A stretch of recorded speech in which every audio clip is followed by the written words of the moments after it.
The morning light filtered through the blinds of a modest office, casting soft rays across a worn desk cluttered with files, reports, and a half-drunk cup of coffee. The clock on the wall ticked steadily, marking the start of another routine day for Agent Taylor. A seasoned, strong, and confident black woman in her mid-30s, she sat back in her chair, reviewing an intel report on a high-profile case. Her gaze was steady, her posture poised as if she had seen it all in her line of work. She had served for years, navigating the complexities of federal law enforcement with skill and precision. Dressed in a crisp blazer over a black top, she looked every bit the professional agent she was, someone who had earned the respect of her peers and superiors alike.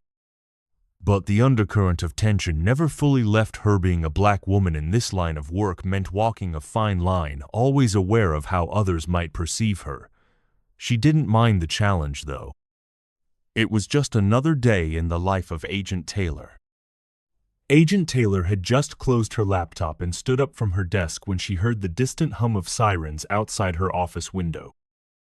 The usual city noise of traffic and honking horns filled the air, but this time, something about the sirens felt different, urgent, yet distant, like they were on their way to something important. She didn't think much of it at first. Her mind was still on the case she had been reviewing. With a practiced ease, she grabbed her jacket from the back of the chair and slipped it on. Her car was parked on the side of the building, just a short walk from the office. She walked quickly, her mind already shifting gears, preparing for the next set of tasks ahead. As she approached her car, she noticed a police cruiser parked a little too close to the curb, its lights off, but the officer inside was watching her intently. Agent Taylor's instincts immediately kicked in. She couldn't help but feel a sense of wariness, something she'd learned to live with over the years. The officer was a middle-aged white man, his face unreadable, but his posture was rigid, like he was waiting for something to happen.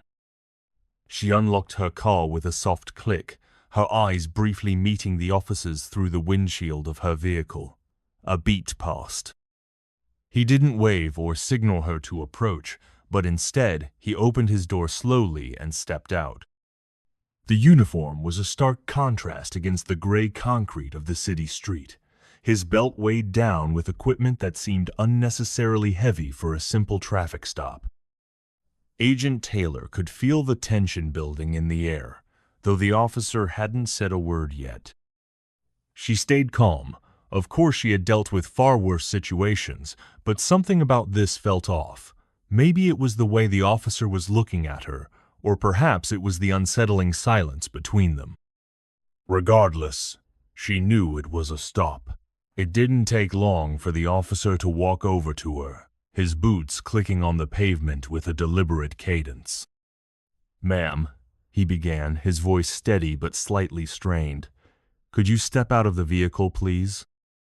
The words hung in the air, and for a moment, everything around her seemed to still. She didn't hesitate, reaching for the door handle with the practiced ease of someone who had spent years navigating situations like these. As she opened the door, the officer's hand hovered near the holster on his belt, just out of sight but not far from reach. His eyes never left hers. Agent Taylor stepped out of the car, her posture remaining professional but alert. She knew how to handle herself in tense situations. She was a federal agent, trained, experienced, and capable.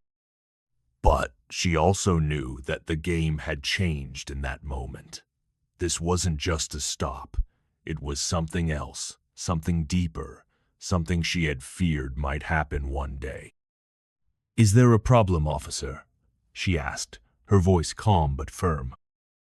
The officer didn't respond immediately. Instead, his eyes flicked down to her jackether badge partially visible beneath the folds. For a split second, he seemed to hesitate, before his gaze shot back up to her face. It was clear something about her presence, her confidence, her very being unsettled him. "Are you carrying anything illegal, ma'am?" he asked, his tone now more aggressive, though the words still didn't make sense to her. Agent Taylor's brow furrowed slightly, but her demeanor never faltered. "I'm not sure what you're referring to," she said, maintaining eye contact with him. "I'm a federal agent, and I was just leaving work. I don't have anything illegal." But the officer wasn't listening. He took a step forward, his posture shifting. The air grew heavy as he looked at her, sizing her up, as if she was something to be analyzed. She knew this game, but the rules had changed. She felt a spark of tension coil in the pit of her stomach, like something was about to snap. She held her ground, but in that moment, it was clear that the officer wasn't interested in what she had to say. The situation was escalating. The officer's voice, sharp with authority, cuts through the air. "License and registration." Agent Taylor, still calm, reaches slowly for her credentials. "Sure, officer. I'm reaching into my glove compartment now." Her tone is clear, respectful, the tone of someone used to navigating tension without inviting more. But the officer's posture tightens, his hand shifts toward his holster. She retrieves her ID wallet and flips it open, revealing a polished federal badge and her identification. "I'm a federal agent, Special Agent Monica Taylor. I'm assigned to—" He barely glances at it. Then comes a short, disbelieving laugh. "That's supposed to impress me?" he scoffs. "Anyone can buy one of those online." Taylor doesn't flinch. She holds her ground not out of defiance, but out of clarity. It's not for impressing, it's to inform. But the officer is no longer listening. He steps back, hand now fully on his gun. His voice rises. "Out of the car, now." The moment fractures. Taylor's eyes move calmly, calculating not fear, but precision. She slowly unlocks her door. Every motion deliberate, every breath measured. Inside the cruiser, the dashcam blinks. Outside, a few bystanders across the street pause mid-step. Something feels off, and they can feel it too. As the officer's hand grips his gun, Agent Taylor pauses with one foot on the pavement. Time slows. She stands halfway out of her vehicle, badge still visible in one hand, the other held slightly out to the side. Her heart pounds in her chest, but her face remains unreadable, a practiced stillness masking a storm of thoughts. "Not here, not now," she tells herself. She knows exactly how quickly this can spiral. One raised voice, one flinch, one assumption. That's all it takes to become a headline or worse, a statistic. In that still second, she thinks of her training de-escalation tactics, her instructors' voices, the countless hours preparing for the unexpected. But this isn't a drill. This is real. And the weapon is already in play. She locks eyes with the officer, her voice steady but firm. "Officer, I am not a threat. I am complying." But even as she speaks, she knows her words are only part of it. Her body language must match. Her tone must be perfect. Her existence must bend to make others feel safe, even when she's the one in danger. A silent weight presses on her shoulders. The weight of history. The weight of knowing that her calm might be the only thing keeping her alive. So she breathes slow even. Not because she isn't afraid, but because she can't afford to show it. The officer doesn't back down. His voice sharpens, now laced with suspicion and something darker, an edge that twists professionalism into provocation. "I don't care what you say you are," he sneers, eyes darting between her badge and her skin. "Anybody can flash a fake." Agent Taylor remains motionless, standing tall beside her car, hands still visible. Inside, a fire flares not from fear, but from the insult of being reduced to a threat in the eyes of someone who refuses to see her humanity. His words come faster, louder. "What's a black woman like you doing driving a government vehicle? You steal that too?" Every syllable is a needle, digging past her years of service, her sacrifice, her silence. The calm she wears begins to tremble at the edges, but she doesn't let it break. The camera cuts between their faces, her steady, resolved eyes, his contorted in aggression, disbelief, and barely veiled bias. To the world, it may seem like a standoff between equals, but the imbalance is clear in every frame. Taylor's voice is low, almost trembling under the weight of dignity. "I've identified myself. You're making a mistake." Her words, so restrained, hold back a scream of exhaustion, of injustice, of how often she's had to make herself small to stay safe. Her jaw tightens, but her hands never move. Her posture doesn't falter. Control, she knows, isn't just about what she feels, it's about what he sees. And right now, the wrong move could cost her everything. The officer's eyes flick over the badge again, but there's no recognition, only contempt. "Oh, so now you're some special agent?" he scoffs, stepping closer. His hand hovers near his holster, a silent threat masked as readiness. "That's cute. You expect me to believe that?" Agent Taylor remains composed, but her heart pounds beneath her crisp blazer. She knows the badge is real, the ID is valid, her authority unquestionable. But here right now it means nothing. He gestures sharply. Out of the vehicle, now. For a split second, she doesn't move. Not because she's resisting, but because she's weighing the danger of every possible interpretation. Compliance isn't always protection. But still, she steps out slowly, careful, every motion deliberate, non-threatening. "You think a suit and a badge makes you untouchable?" the officer mutters, circling her like a suspect, not a peer. "I've seen people run better scams." The insult lands hard, not just because it questions her identity, but because it reveals the truth. He never saw her as an equal, not as a professional, not even as a person. Taylor stands still, exposed on the side of the road, not because she lacks authority, but because prejudice has stripped it away in this moment. Her fingers twitch at her side, not from fear, but from the effort it takes not to speak the fury burning in her chest. In his eyes, she's a threat until proven otherwise. But the proof is coming, and it will turn the entire scene on its head. As Agent Taylor stands on the shoulder of the road, the flashing lights casting red and blue across her face, the world seems to slow down around her. Her training taught her to control chaos, to read a room, de-escalate conflict, and lead under pressure. But nothing ever prepared her for this specific moment, standing on the wrong side of a badge, in full uniform, yet being treated like a suspect. The officer paces, barking questions she's already answered, ignoring every credential she's provided. She watches his hand linger near his holstered gun. Her own unarmed presence seems to threaten him more than an actual weapon ever could. "If I move too quickly, I'm a threat." Her fingers twitch, wanting to reach for her ID again, but she stops herself. She already held it up twice. It did nothing. Her badge isn't invisible. It's being willfully ignored. "If I speak too loudly, I'm aggressive." She swallows her urge to push back, to demand respect. The kind of respect she's earned, the kind written in commendations, promotions, and years of service.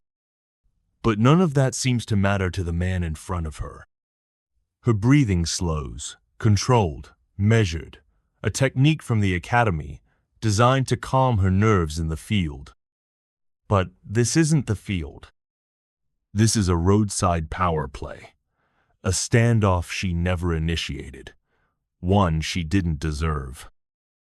What do I do now? She runs through her options. Stay silent. She becomes suspicious. Speak up. She becomes hostile. Too calm. She's uncooperative. Too assertive. She's combative. It's a no-win scenario she knows too well. One lived by far too many who look like her. Inside, her thoughts grow louder than the officer's voice. I've arrested cartel leaders without raising my voice. I've walked into dangerous zones with nothing but this badge and my belief in justice. But here I'm just another black woman who doesn't get the benefit of the doubt. Her jaw clenches. The rage builds not from fear, but from betrayal. Betrayal by a system that claims to honor the badge, but only when it's worn by the right face. And yet, even through that rage, she chooses control. She meets the officer's gaze, not with defiance, but with clarity. You're not going to break me, she thinks, but you will remember me. Because no matter how he tries to strip her of her identity, she knows who she is, and soon he'll know too. Agent Taylor stands upright, her hands still in plain sight, the distant hum of passing traffic blending into the tension thick in the air. The roadside scene is illuminated by the harsh strobe of the police cruiser's lights, but her face is still calm, composed, deliberate. The officer is visibly agitated, his breathing shallow, chest puffed. His authority questioned, his assumptions challenged. And yet, in the middle of his mounting frustration, Agent Taylor does not flinch. She draws a slow breath, not to calm herself, but to center herself. She's been here before. Not here exactly, but in moments like this, where power must be exercised not through force, but through presence. Her voice, when it comes, is even and measured. Officer, I've already identified myself as a federal agent. My credentials are valid. You are currently obstructing a federal employee in the course of her duty. There is no trembling in her tone, no raised pitch, no desperation, just an unwavering professionalism that demands respect without begging for it. The officer pauses for half a second. He wasn't expecting this. Maybe he thought she'd yell. Maybe he wanted her to. But she gives him nothing to use against her. Her restraint is her power. I understand the importance of officer safety, she continues, her gaze steady. But I expect the same level of professionalism in return. The officer shifts, unsure of his footing now. The narrative he clung to, that she was a threat, that she was uncooperative, doesn't hold under her clarity. She hasn't just spoken the truth. She's commanded the space with it. Inside, she feels the churn of adrenaline, but she doesn't let it show. She draws strength from her silence, from the stillness that unsettles him. Every second she holds her composure, she reclaims the narrative. This is not his story to write, not anymore. The silence between them stretches charged, electric. It's not the silence of fear, but of a battle of wills. His instinct is to dominate, to control. Hers is to withstand without yielding. And in that silent war, she is winning. Her uniform, once ignored, now looks different in his eyes. Her badge, earlier dismissed, now speaks louder than words. But she doesn't gloat, she doesn't smirk. There's no triumph in her eyes, only resolve. Because for her, this isn't about proving herself. It never was. It's about surviving another moment where professionalism had to be armor, where calm had to be a shield, and where dignity had to be protected at all costs. And so she stands calm in the storm, unmoved by chaos, unshaken by prejudice, knowing that self-control in moments like these is both her weapon and her grace. For a moment, the world slows. Agent Taylor stands still, her breath steady, her eyes locked on the officer before her, not with defiance, not with fear, but with an unspoken question. Do you see me now? The officer shifts uncomfortably, his posture stiffens. Whatever resolve he once had is now clouded by confusion and doubt. But Taylor doesn't speak. Not yet. She allows the silence to linger, to stretch, to echo. And in that silence, her mind turns inward. She thinks about the journey that brought her here, years of disciplined work, of having to prove herself over and over again in rooms where she was the only black woman, the only one forced to carry the weight of both race and gender. She remembers the nights she stayed up studying federal law while others underestimated her, and the countless times she walked into briefing rooms only to be mistaken for an assistant or overlooked entirely. Her badge didn't come easy. Her authority wasn't handed to her. She earned it, every hard-fought inch of it. Yet here she was profiled, dismissed, threatened again. She scans the officer's face. There's a rigidity there, but also something else now. Maybe uncertainty, maybe realization, maybe fear. She doesn't know. And frankly, she doesn't care. Because this moment is no longer just about him. It's about the pattern. She reflects on the weight of a system that continues to treat her identity as a provocation. A system where uniform and badge can be ignored if the skin beneath it is the wrong color. A system where black professionals can be belittled in public, stripped of their dignity with nothing more than suspicion and a badge of lesser authority. This is bigger than a traffic stop, bigger than a badge check, bigger than one fragile ego behind a badge and a gun. This is about how power reacts when it's forced to confront truth. She thinks of the others' names she knows, names she's read, names whispered in protests and printed on shirts. She thinks of the mothers who've lost sons, the fathers raising daughters to be strong in a world that punishes strength when it comes in black skin. And still, she stands. This right here is why she wears that badge. Not for validation, not for status. But to be a visible challenge to every stereotype, to break down barriers not just by fighting the system from the outside, but by holding it accountable from within. Her hand grazes the edge of her ID case still resting on the dashboard where she left it. Her credentials haven't changed. Only now, perhaps, the officer is beginning to see them. But whether he does or not, Taylor knows who she is, and she knows this moment is not just hers, it belongs to every black woman who's ever had to stand tall while the world tried to shrink her. She straightens her spine a little more, her expression unreadable but unbreakable.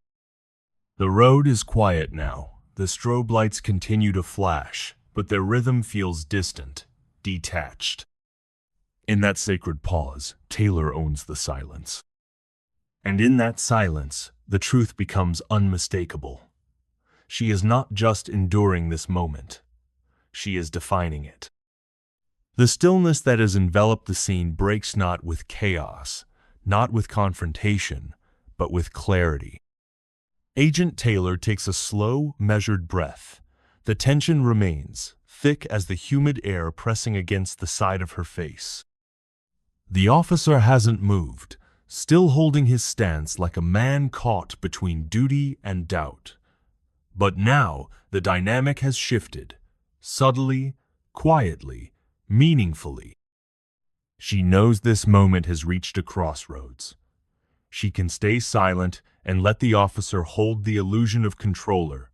She can speak, not for his sake, but for her own.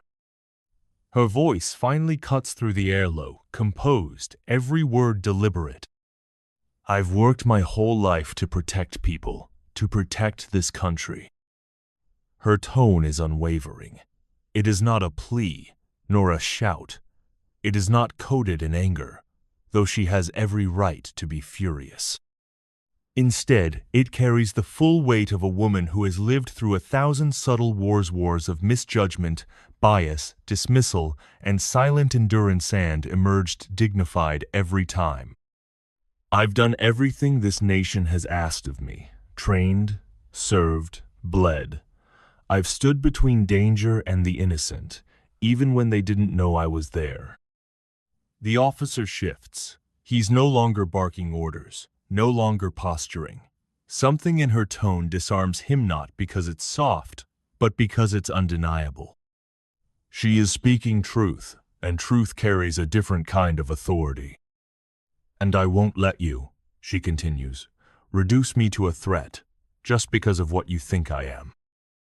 The words don't explode from her, they rise, calm, inevitable, like the tide. She looks him in the eye. This time, she lets him see everything. The pride in her work, the pain of being disrespected, the fury she's been holding back, and the grace with which she chooses not to unleash it. You saw my skin and made a decision. You saw my badge and ignored it. You saw my calm and mistook it for weakness. Her hand gestures not dramatically, but pointedly toward the dashboard, where her credentials still lie in plain sight. The gold badge glints in the fading light, official and undeniable. Her federal ID is open beside it, displaying her name, title, clearance. Do you have any idea what I've had to do to earn that? She asks, not expecting an answer. The nights I stayed up studying criminal code while working a second job. The investigations I've led, the lives I've helped save, the targets I've tracked. I don't just wear that badge, I've earned it, every inch of it. Her voice is a measured force now, not rising in volume, but in power. And yet, here I am being treated like a suspect in my own country. Pulled over, disrespected, threatened. Not because I did anything wrong, but because someone like me couldn't possibly belong in this uniform, right? She lets the question hang in the air, rhetorical but devastating. The officer's hand twitches at his side. He opens his mouth, but says nothing. She doesn't give him the satisfaction of backing down. She doesn't soften. She holds her posture, squared and unyielding, radiating the quiet strength of someone who's been forced to prove themselves too many times to count. You want to know the difference between you and me, she adds. You wear your authority like armor. I wear mine like purpose. You draw your weapon because you feel threatened. I draw mine only to protect. A pause, not a silence of fear, but of transformation. For the first time, the officer seems to see her not as a black woman in a car, not as someone who refused to obey quickly enough, but as a professional, as a peer, as someone who earned every thread of the badge on her chest. If you were really afraid of me, she says, you'd be asking why, you'd be listening, but you weren't afraid, you were offended, offended by my presence, offended that someone like me has power. And now that you see I'm not backing down, you don't know what to do. Still, she's calm. Her words are not weapons, they're scalpel-sharp truths, cutting through decades of stereotype, suspicion, and institutional arrogance. I refuse to shrink for your comfort. I refuse to apologize for who I am or what I've achieved. You don't have to like me, but you will respect me. Her voice lowers slightly, because the world is watching now. And indeed, the scene around them has changed. A bystander across the street has begun recording with their phone. The flashing lights attract more attention. A second police cruiser is pulling up in the distance. But Taylor doesn't look away. She doesn't need backup to feel protected. Her strength has always come from within. You made a choice when you pulled me over. You had a chance to de-escalate, to act professionally, to lead with respect. You failed. Finally, she moves not quickly, not provocatively, but with intention. She lifts her badge and ID from the dashboard, holding them up one last time at eye level. Look at it, she says. This is what justice looks like, and you need to remember it. The moment feels suspended in time. The officer looks down at the credentials, then back at her. His hands fall to his sides. His jaw clenches, but he doesn't respond. Because what could he say? Every word he might offer would only underscore how deeply he misjudged her. Taylor doesn't need an apology. She doesn't even expect one. The victory isn't in hearing him say he was wrong. It's in knowing he wasn't, making sure he never forgets it. As she steps back into her vehicle, dignity intact, eyes forward, she embodies something bigger than herself. The unshakable truth that grace under pressure is more powerful than any uniform or badge. She doesn't speed away. She doesn't glance in the rearview mirror. She simply drives forward because that's all she's ever done. The scene transitions from the intensity of the roadside confrontation to a quiet but determined energy. The setting is different now. Daylight floods a modest but crowded auditorium. Rows of folding chairs are filled with community members, city officials, activists, students, and fellow officers, all gathered for what was originally scheduled as a routine town hall on public safety. But tonight, the air carries a different weight. At the front of the room stands Agent Taylor, now dressed in professional attire, not in uniform, but her badge is pinned proudly to her blazer. Behind her, an American flag and a city seal hang from the podium. A microphone stands before her. The murmurs in the room fade as she steps forward. She looks calm, composed, but in her eyes, there's a storm she's learned to carry without letting it consume her. She begins. 3 days ago, I was pulled over by a local police officer. The room is silent, all eyes fixed on her. I identified myself immediately as a federal agent. I provided my badge, my credentials, my ID, everything I've worked for over the last 15 years. And yet, I was treated as a threat. Not because of what I did, but because of how I look. She pauses not for drama, but to let the words land. Let me be clear, this isn't just about me. What happened that day is something too many people in our community, especially people of color, experience far too often. The camera pans across the audience, nodding heads, tearful eyes, a few people recording on their phones. I've spent my entire career protecting people, upholding the law, building trust between agencies and communities. But that trust is fragile. And when we allow bias to go unchecked, when uniforms become armor against accountability, we lose more than just public confidence. We lose lives. Her voice is firm, now not angry, but commanding. What I experienced was frightening, but it wasn't unfamiliar. It was the same script Black and brown people have faced for generations, the fear that any moment, any misunderstanding could be our last. She looks down for a brief moment, collecting herself, then looks up again, steel in her gaze. But I refuse to be silent, because silence makes us complicit. Silence protects systems that don't protect us.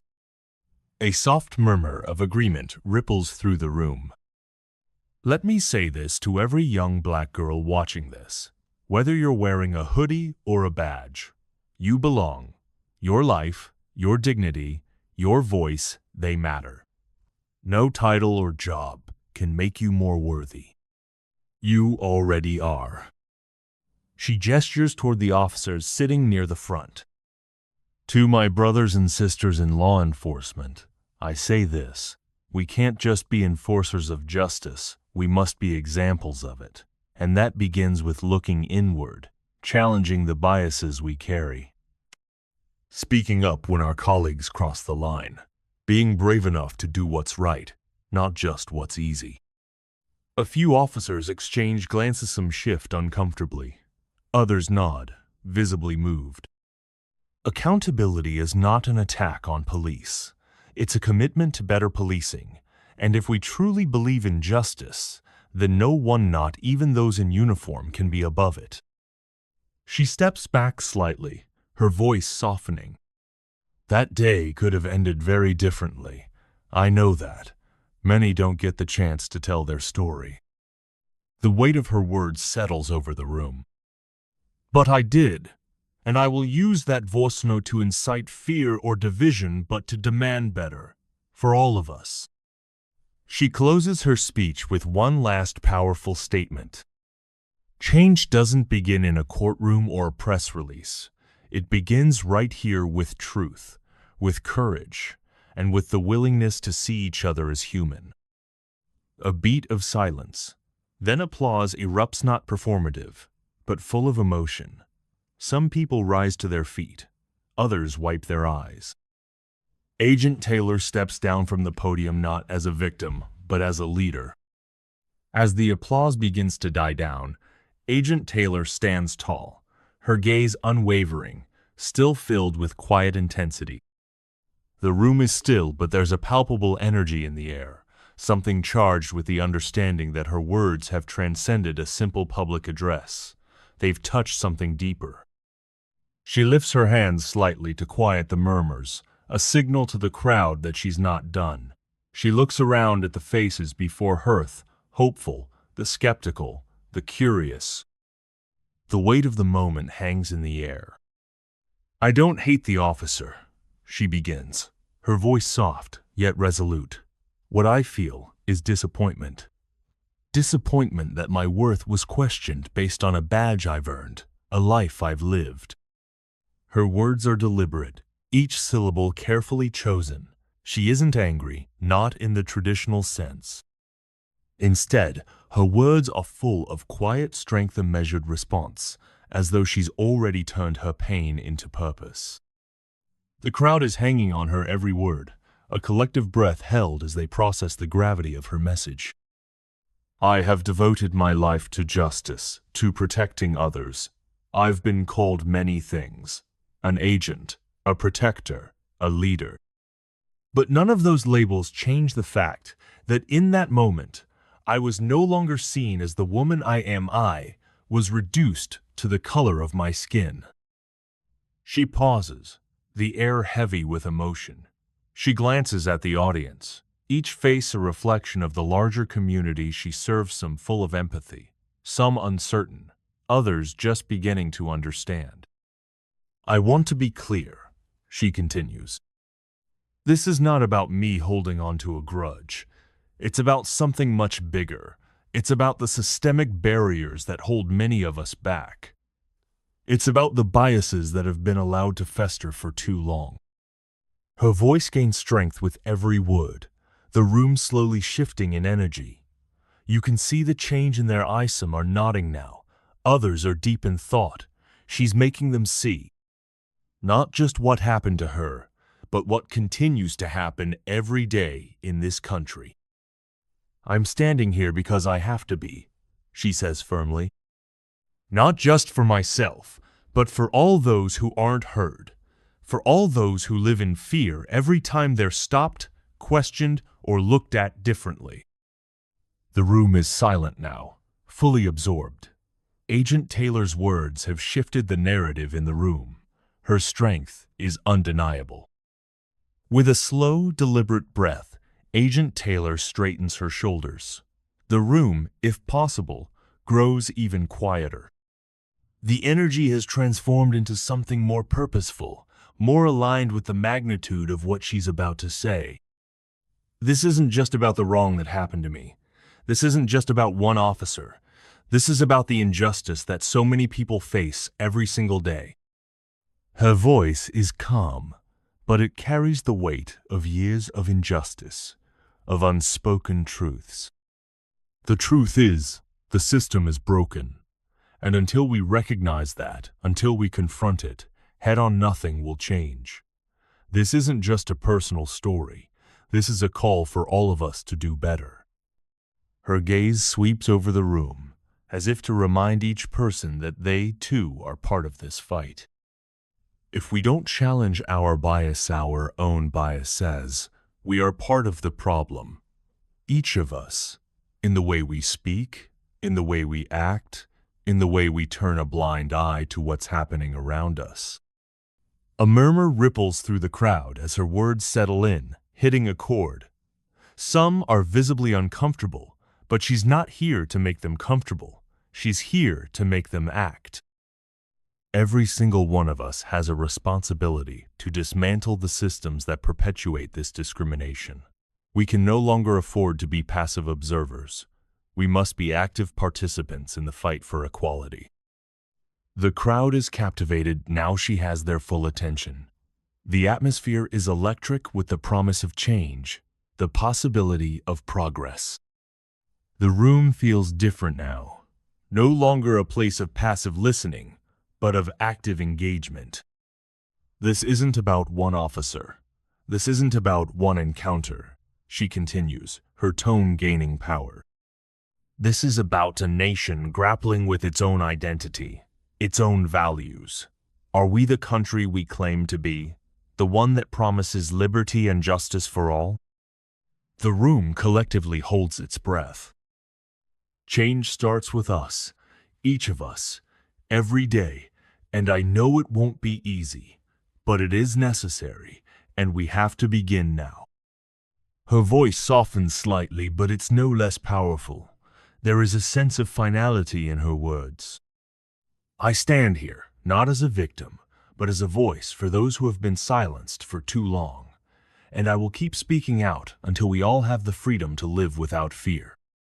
The audience breaks into applause, some standing, others wiping away tears.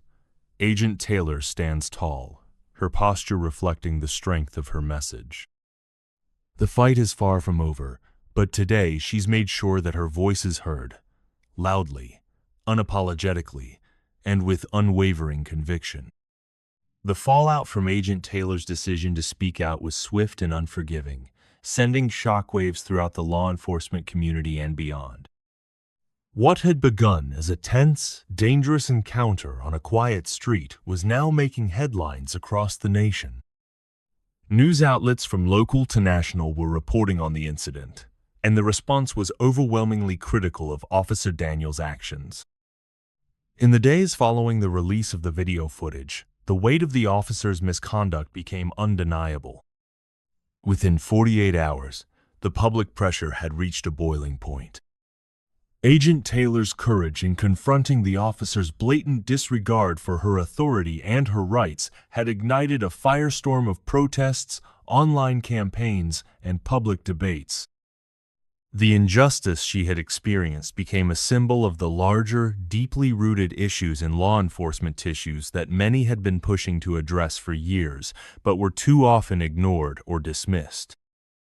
By the time Officer Daniels received word of the ongoing investigation, the outcry against him had already begun to affect his career. Initially, he had assumed that the matter would be quietly brushed aside. After all, it wasn't the first time that racial prejudice or police overreach had been swept under the rug. But Agent Taylor's voice, strong, unwavering, and backed by undeniable evidence, had forced the department's hand. They couldn't afford to ignore the growing outrage. Not this time. The department issued a public statement acknowledging the gravity of the situation, and the police chief, who had previously remained silent, now found himself thrust into the spotlight. Forced to address the actions of one of his own, Officer Daniels was placed on paid administrative leave while an internal investigation was launched. In the meantime, Taylor's story continued to gain traction. Activists, community leaders, and even some high-ranking officers began speaking out in support of her. It was clear that Daniels' actions were not just an isolated incident. They were part of a larger pattern that had been allowed to persist unchecked for far too long. As the investigation unfolded, the pressure mounted. Daniels had underestimated the impact of his behavior. His defensiveness, his blatant dismissal of Agent Taylor's federal agent badge, his aggressive actions every detail of the incident had been scrutinized and dissected in the public eye. The footage of the exchange had gone viral, with millions watching as the officer's prejudice and overreach were laid bare for all to see. People were outraged not just by the officer's actions, but by the broader implications of what this incident represented. The systemic racism that too often went unchallenged The deep-seated biases that colored interactions between law enforcement and communities of color, and the pervasive culture of silence within departments when it came to holding officers accountable. The response to Daniels was swift, and the disciplinary process was set in motion. As the investigation progressed, the officer's past conduct came under scrutiny.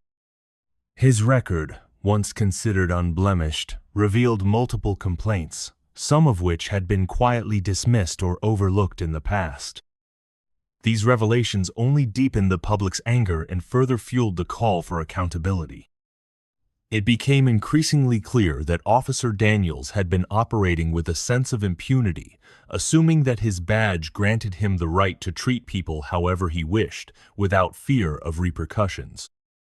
For Agent Taylor, the process of seeing justice unfold was both vindicating and unsettling. She knew that her decision to speak up was going to change everything. She had anticipated backlash, but she had never expected the scale of the reaction. There were moments when she questioned whether she had made the right choice. The pressure was immense. People in her personal life, as well as some within her agency, had warned her that speaking out would make her a target, both in her career and her safety.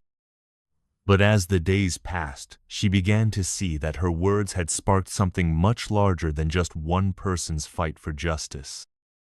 She had ignited a movement that demanded accountability, transparency, and, above all, change.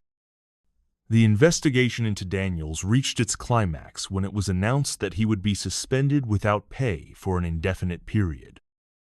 The department's internal affairs had conducted a thorough review, and the findings were clear. The officer had violated department policies, not only through his inappropriate behavior toward Agent Taylor, but through a pattern of misconduct that had been tolerated for too long. Daniels was informed that he would face additional disciplinary hearings, and depending on the outcome, his future within the department was uncertain. But the consequences for Daniels went beyond his job. The department faced mounting pressure from political leaders, civil rights organizations, and the media to ensure that justice was served. This wasn't just about one officer's actions, it was about the message it sent to the public. Would law enforcement continue to turn a blind eye to systemic issues?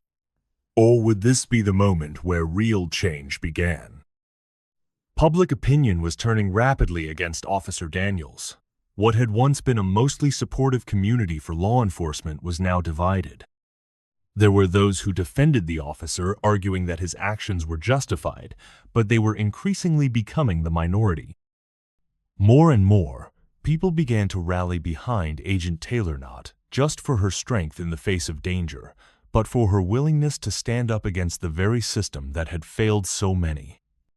Agent Taylor's voice, once just an isolated moment of defiance, had become a rallying cry. The way she had handled the encounter, the dignity with which she had responded to Daniel's aggression, had turned her into a symbol of professionalism, integrity, and the fight for justice. Her decision to speak out had brought to light the deep-rooted issues within law enforcement, and now, as a result of her bravery, the officer who had tried to break her was facing the consequences of his own actions. Her story had made a difference not just in her life, but in the lives of countless others who had been victims of similar biases, who had suffered at the hands of a system that had been allowed to perpetuate injustice for far too long. The community had begun to demand answers, and with every step that Daniels faced disciplinary action, it became clearer that no one, regardless of their badge or status, was above the law. This was just the beginning of a much larger reckoning. Despite the pressure, Agent Taylor remained composed. She knew that this wasn't a victory for her alone. It was a victory for everyone who had ever been silenced or dismissed, for everyone who had ever been forced to fight for their dignity. She had done her part. But she also knew that this was only the first step in a much longer journey toward real change. As the investigation continued, she found herself reflecting on how much had changed since that fateful day on the road. She had never imagined that one decision to stand her ground would have such profound and far-reaching consequences. It wasn't just about Officer Daniels anymore. It was about the entire system that had allowed him to act with impunity for so long. Now, there was hope that this moment could spark something greater. That, maybe, just maybe, this was the beginning of a new chapter where accountability, fairness, and justice weren't just ideals, but realities that everyone could expect. And for Agent Taylor, the journey had only just begun. As Agent Taylor walks out of the event, she reflects on the personal growth that has emerged from this journey. While her resolve has been tested, she knows that her actions today will leave a lasting impact not just on her career, but on the people watching her, especially the younger generation. As she exits the hall, she spots her teenage niece, someone who has always looked up to her, but perhaps never fully understood the weight of her work. The young woman approaches her, eyes still wide with awe from the speech. "Aunt Taylor," she says, her voice still filled with emotion. "You were incredible today. You spoke like you were changing the world, and I think you are." Agent Taylor smiles softly, though there's a sense of quiet pride in her. She places a hand on the young woman's shoulder. "I hope you remember this moment. It's not just about what happened to me. It's about us, about all of us, what we face every day, and how we handle it. If you can learn anything from today, it's that silence only allows injustice to thrive. Speak up, stand tall. Always." Her niece nods, understanding the weight of her words. "I will, Aunt Taylor, I promise." The moment is simple but profound. Agent Taylor realizes that in speaking up today, she hasn't just been an advocate for justice, she's become a role model for her niece. For others who may never fully grasp the challenges she faces, but can still feel the power of her example. This is her legacy, to inspire and lead through actions that speak louder than words. As they walk together toward the car, the weight of the day feels lighter. For the first time, Agent Taylor allows herself a breath of relief. She's helped not only expose injustice, but also plant the seed of change, and now, in her niece's eyes, she sees the future being shaped. The challenges aren't over, but the strength to face them is there, in the next generation, in every quiet act of courage. The city lights twinkle softly in the distance as Agent Taylor steps onto the balcony of her hotel room, the night air cool against her skin. The weight of the day of the speeches, the media attention, the countless interviews has finally begun to settle, but the emotional toll remains, lingering beneath the surface. She gazes out at the skyline, the reflections of neon signs and streetlights dancing across her tired eyes. It's been a long road, one filled with moments of triumph and deep personal struggle. As she looks over the city, it's as though she's looking at the world she has always fought to protect, but now with a new understanding. The battle isn't over, but today she took a stand, and in doing so, she made a difference. She leans against the railing, her thoughts momentarily drifting back to the moment she spoke at the press conference, how the crowd had hung on every word, how she had felt the heat of her anger turn to a quiet, unwavering strength. She had found something in herself that she didn't know was there. It wasn't just the badge or the uniform, it was her spirit. It was the power of vulnerability and truth. Her phone buzzes in her pocket, pulling her from her reverie. She takes it out and sees a message from her niece. The text reads simply, "I love you, Aunt Taylor. You're the best." She smiles, but it's the picture attached to the message that catches her breath. It's a child's drawing, colored in bold crayon strokes, a simple image of a woman standing tall. The figure is unmistakably her, and the words scrawled at the bottom, messy yet sincere, read, Be better than what they expect. A wave of emotion washes over her. She stares at the drawing, her eyes misting over as she recalls the young girl's wide eyes earlier in the day, the admiration in her voice. She feels the weight of the responsibility that has been passed down to her to teach, to lead, to embody the strength that the next generation will need. In this small gesture, her niece has spoken more truth than any speech ever could. Be better, not just for yourself, but for them. For all those who are watching, who are waiting for someone to show them what it means to rise above, to break free from the chains of prejudice and injustice. Agent Taylor presses the phone to her chest, letting the warmth of the device seep into her skin.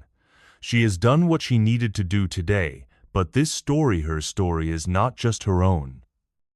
It will live on through those who witness it, those who find inspiration in her resilience. Her niece, her colleagues, and even strangers who might one day remember the woman who spoke her truth and stood tall in the face of adversity. A soft tear escapes, tracing down her cheek. It's not sadness. It's something deeper, quiet acknowledgement of everything she's fought for, everything she's sacrificed, and the future she's now helping to shape. This is the legacy she leaves behind, not in the stories of today, but in the hearts of those who continue to fight long after she's gone. The wind stirs her hair, a gentle reminder that the journey is far from over. She wipes her eyes, takes a deep breath, and lets the moment settle in. It's time to let go of the weight, to embrace the small victories, and to know that she's done her part. As she looks down at the drawing one more time, she feels a renewed sense of purpose. Her fight is far from finished, but now she knows she is not alone. Not anymore. She looks out at the city, the future unfolding before her. And for the first time in a long while, Agent Taylor allows herself to believe, truly believe, that things can change. The camera pulls back slowly, the sounds of the city now muffled as the screen fades to a quiet, reflective moment.